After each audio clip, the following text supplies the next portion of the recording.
How and why did this 18-year-old TikToker become a murderer? Today we'll find out.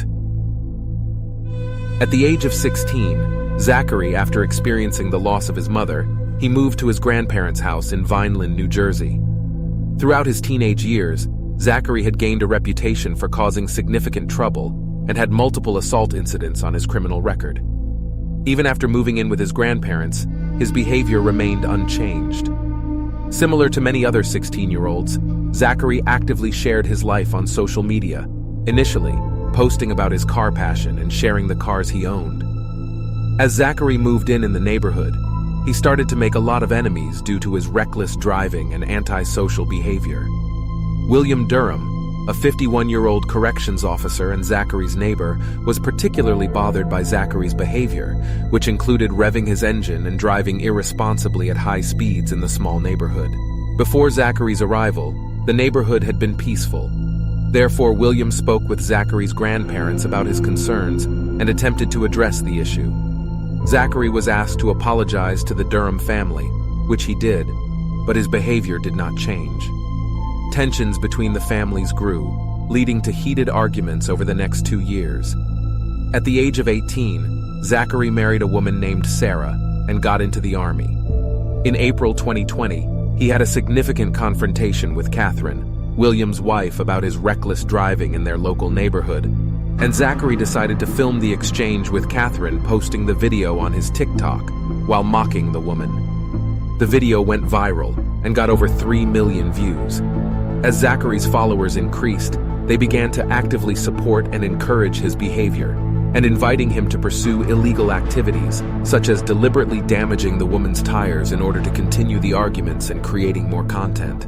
As William Jr., his 21-year-old neighbor, saw the videos of Zach mocking his family, he went to confront Zachary while he was in his car. During the confrontation, William threatened to forcibly remove Zachary from his car. However, Zachary decided to threaten the young man by showing him a knife. When Zachary posted the confrontation with William Jr., his followers started to become even more sinister. Therefore, Zachary decided to post yet another video showing the neighbor's house while holding a gun. He also announced to share the address of the house. As Zach continued to publicly threaten the family, they made multiple attempts to involve the police. Unfortunately, the police didn't offer much help to solve the issue. On May 4th, 2020, Zachary deliberately swerved his vehicle, nearly running over the 17-year-old son of the Durham family, who was riding his bike in the neighborhood. This incident prompted the entire family to confront Zachary and attempt to stop his reckless behavior. Taking matters into their own hands, while Zachary drove away, William positioned his truck at the driveway entrance to block Zachary's return. When Zachary returned with 2 friends in the back seats, Catherine recorded the encounter as she approached his car. Zachary exited his vehicle, forcefully elbowed Catherine, and struck her in the face before swiftly returning to his car and speeding away. At that moment, Zachary rushed into the house and returned armed with a stun gun and 2 knives, indicating his readiness for any potential escalation. As the Durhams followed Zachary back to his house, Sarah began shouting at the neighbors, urging them to stop.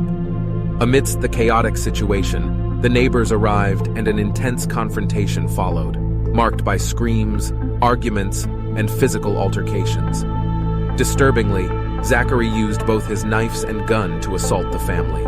He inflicted 3 stab wounds on William, with one piercing his lung and repeatedly shooting at the family members. Tragically, William was pronounced dead at the local hospital.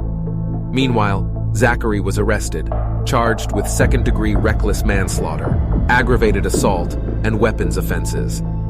The Durham family also faced legal consequences, with charges including criminal trespass, simple assault, and aggravated assault.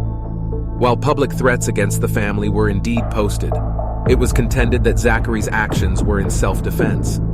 The lawyers of the Durham family argued that Zachary had purposely lured the family onto his property in order to film the scene to create TikTok contents. In fact, Zachary's wife Sarah had documented the entire incident, filming even the stabbing attacks and gunshots as well. The family additionally shared weird interaction with strangers, such as cars lingering for extended periods in front of their house, people staring at them, and receiving silent phone calls. These interactions are most likely caused by the viral TikTok videos. On January 23, 2021, Zachary faced another arrest following his involvement in a road rage incident. He allegedly attempted to ram the victim's car off the road and threatened the man with a win. He then was charged with aggravated assault. The saddest part of this whole story is that during his trials, Zachary was found not guilty, and as for now, he is a free man. If you are interested in more familiar cases, subscribe and comment below which case you want me to cover. See you next time.